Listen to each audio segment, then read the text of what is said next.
आधी रात का वक्त था। मुंबई के कांदिवली इलाके में बनी गोल्डन स्क्वायर नाम की बिल्डिंग की लिफ्ट का दरवाजा खुला हुआ था और लिफ्ट के ठीक नीचे 4 लोगों की लाश पड़ी हुई थी। लेकिन तभी अचानक से जैसे इन मुर्दों में जान आने लगी। ये अपनी जगह से उठकर खड़े हो गए। ठीक उसी वक्त समीर नाम का एक लड़का अभी अभी लेट नाइट पार्टी करके लौटा था। उसने लिफ्ट का बटन प्रेस किया, लेकिन नशे और लापरवाही के चलते उसका ध्यान इस तरफ नहीं था कि लिफ्ट में उसके अलावा कोई और भी था। कुछ देर बाद उसने नजर उठाकर सामने देखा तो उसके चारों तरफ लोग खड़े हुए थे। ओह, आप लोग भी पार्टी करके आए हैं क्या? नहीं, हम यहीं रहते हैं। यहाँ कहाँ? इस लिफ्ट में? इतना कहकर समीर हंसने लगा। नहीं, इस लिफ्ट के नीचे। क्या मजाक है, तुम लोग लिफ्ट के नीचे रहते हो? आज से तुम भी वहीं रहोगे। तभी अचानक लिफ्ट झटके से रुक जाती है और लिफ्ट की लाइट चली जाती है। कुछ ही देर के बाद उस लिफ्ट में समीर के चीखने की आवाजें गूंज रही थी, लेकिन सुनने वाला कोई नहीं था। वो बिल्डिंग अभी कुछ महीने पहले ही बनी थी। कुछ दिनों के बाद रवि मिश्रा अपनी पत्नी सुहानी और बेटी प्रिशा के साथ वहां रहने आ गए। रवि, मैंने सुना है कि इस बिल्डिंग में पिछले कुछ महीनों में लिफ्ट खराब होने की वजह से 2 लोगों की जान जा चुकी है। मुझे लगता है हमें कहीं और घर लेना चाहिए था। देखो सुहानी, बात ऐसी है कि लोग अपना ध्यान रखते नहीं, मेंटेनेंस करवाते नहीं और दोष देते हैं दूसरी चीजों को। और वैसे भी यहाँ किराया बाकी जगह की तुलना में कम था, इसीलिए मैंने यहाँ घर ले लिया। वैसे रवि, यहाँ हुआ क्या था? तुम्हें कुछ पता है क्या? 2 लोगों की मौत हो गई है लिफ्ट के गड्ढे में गिरकर। ये सुनते ही एक पल के लिए सुहानी बुरी तरह घबरा गई, लेकिन फिर उसने खुद को संभाला। कुछ दिन बीत गए। दोपहर का वक्त था और सुहानी प्रिशा का हाथ थामे उसे स्कूल से वापस लेकर आ रही थी। उसने लिफ्ट के 5th फ्लोर का बटन प्रेस किया और लिफ्ट में एंटर हो गई। लिफ्ट ऊपर की तरफ जाने लगी, लेकिन 5th फ्लोर पर नहीं रुकी। माँ, ये क्या हो रहा है? ये लिफ्ट क्यों नहीं रुक रही? मुझे तो वैसे इस बिल्डिंग की लिफ्ट से डर लगता है। अब इसे क्या हुआ? सुहानी और प्रिशा बुरी तरह घबरा गए। लिफ्ट नॉन स्टॉप चली जा रही थी। आखिरी फ्लोर यानी 13th फ्लोर पर जाकर लिफ्ट रुक गई।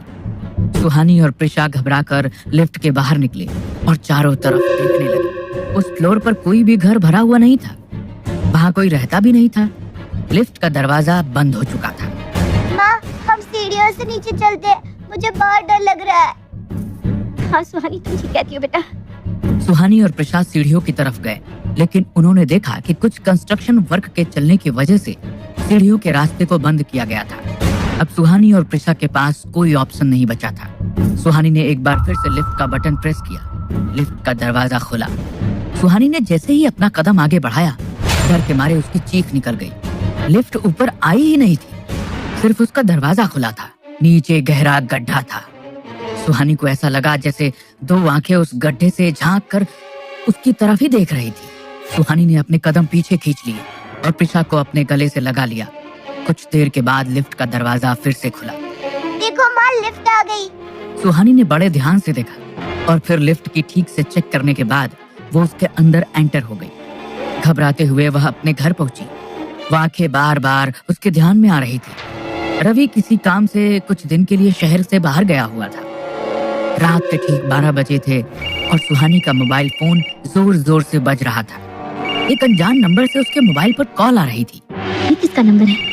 बात करके देखते हैं। हेलो, कौन? मैडम, मैं दिनेश बोल रहा हूँ, मुझे बचा लीजिए मैडम। मैं इस बिल्डिंग में मजदूरी का काम करता हूँ मैडम। मैं लिफ्ट के खड्डे में गिर गया हूँ मैडम, प्लीज मुझे बचा लीजिए। सवाल मत पूछिए मैडम जी, प्लीज मुझे बचा लीजिए। तुम्हें मेरा नंबर कहाँ से मिला? मुझे क्यों कॉल किया? सुहानी दौड़कर लिफ्ट के पास पहुंची। उसने बिल्डिंग के गार्ड से मदद लेने के बारे में सोचा, लेकिन अचानक से उसके मोबाइल का नेटवर्क गायब हो गया। सुहानी मदद के लिए किसी को भी कॉल नहीं कर पा रही थी। उसने लिफ्ट का बटन प्रेस किया और लिफ्ट का दरवाजा ओपन हुआ। सुहानी ने जैसे ही झांक कर नीचे देखा, उसे वहां खून से लथपथ 2 लोग पड़े हुए नजर आए। सुहानी मदद के लिए चिल्लाने लगी। उसकी आवाज सुनकर पास वाले घर में रहने वाले मनोज और उसकी पत्नी नैना की आंख खुली। क्या हुआ? आप चिल्ला क्यों रही हैं? कौन है आप? और इतनी रात में लिफ्ट के पास खड़ी होकर क्यों चीख रही हैं?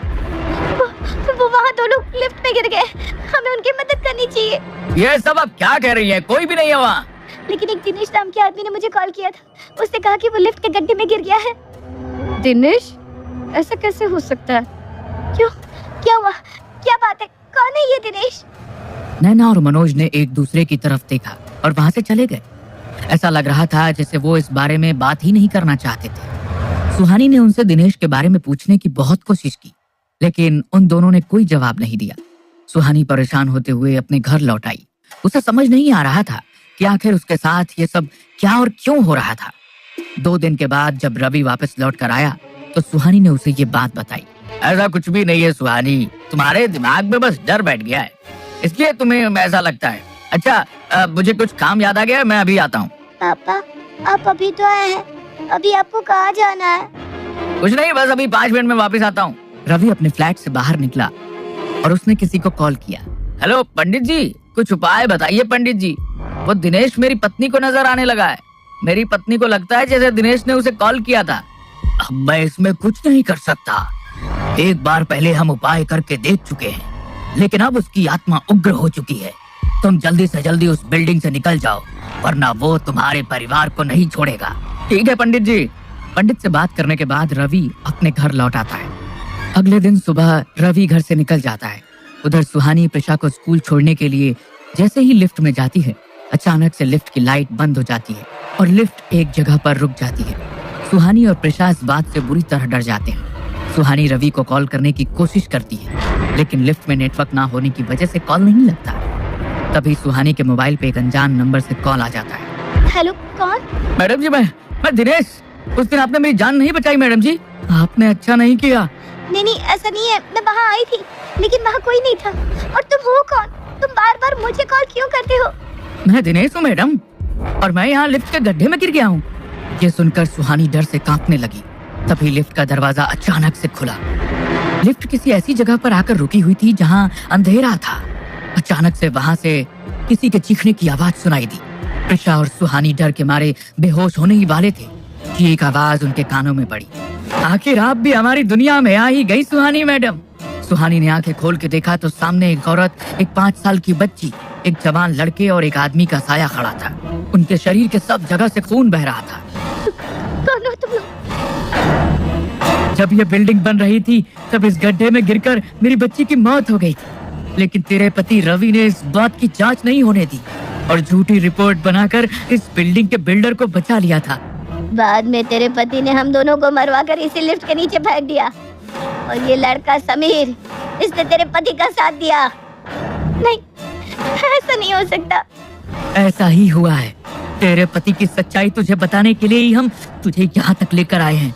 कुछ देर के बाद दिनेश और उसके परिवार ने सुहानी और प्रिशा को वहाँ से जाने दिया, लेकिन कोई नहीं जानता था कि जो लौट कर वापस आए थे वो सुहानी और प्रिशा के सिर्फ शरीर थे। उन दोनों के शरीर पर दिनेश की पत्नी और बेटी ने कब्जा कर लिया था। अगली सुबह सुहानी के शरीर में मौजूद दिनेश की पत्नी की आत्मा ने रवि की जान ले ली और उसकी बॉडी अगली सुबह उसी लिफ्ट के नीचे मिली जहाँ कुछ महीने पहले दिनेश के परिवार को मारकर फेंका गया था।